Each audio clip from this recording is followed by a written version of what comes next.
শনিবার ভোররাতে তেলিয়ামুড়া থানা এলাকার রাজনগর গ্রামে এক ভয়াবহ অগ্নিকাণ্ডের ঘটনা ঘটেছে। ঘন বসতিপূর্ণ এই এলাকায় আগুন লাগার ফলে ব্যাপক চাঞ্চল্যের সৃষ্টি হয়েছে। অগ্নিকাণ্ডে ঠিকাদার উৎপল কান্তি রায়ের বাড়ির পেছনে থাকা একটি ভাড়াটিয়া ঘর সম্পূর্ণভাবে ভস্মীভূত হয়ে যায়। একই সঙ্গে আগুনে পুড়ে ছাই হয়ে যায় একটি অ্যাডভেঞ্চার মোটর বাইক। ঘটনার সময় ভাড়াটিয়া, যিনি পেচারথল এলাকার বাসিন্দা, তিনি ঘরে উপস্থিত ছিলেন না, ফলে বড় ধরনের প্রাণহানির ঘটনা এড়ানো সম্ভব হয়েছে। প্রাথমিকভাবে বাড়ির মালিক উৎপল কান্তি রায়ের অনুমান বৈদ্যুতিক শর্ট সার্কিট থেকে আগুনের সূত্রপাত হয়েছে। তিনি জানান, ঘর ও মোটর বাইক মিলিয়ে আনুমানিক 10 থেকে 12 লক্ষ টাকার ক্ষয়ক্ষতি হয়েছে।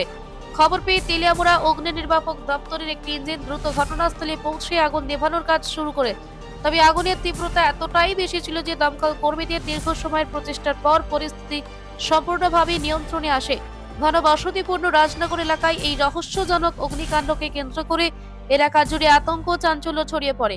ঘটনার পর এলাকাবাসীর দাবি, এই অগ্নিকাণ্ডে পূর্ণাঙ্গ তদন্ত করা হোক এবং বৈদ্যুতিক সংযোগ ও অগ্নি নিরাপত্তা ব্যবস্থার যথাযথ পরীক্ষা করা হোক। এই ঘটনা আবারও চোখে আঙুল দিয়ে দেখিয়ে দিল শহরাঞ্চলে অগ্নি নিরাপত্তা ব্যবস্থার ঘাটতি কতটা ভয়াবহ পরিণতি ডেকে আনতে পারে।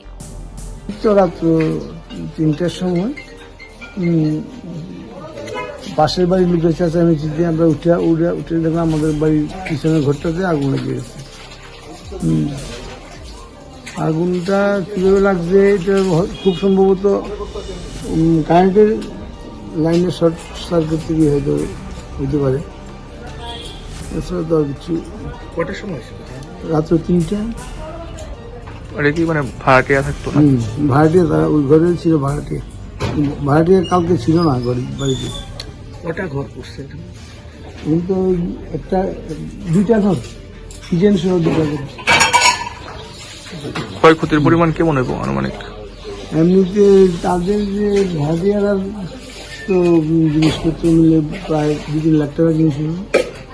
আর ঘরটার যা একটা বাইক ড্যামেজ দিচ্ছে, সব মিলে আজকে প্রায় 10-12 লাখ টাকা।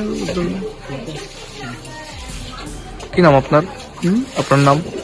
উৎপল কান্তি রায়।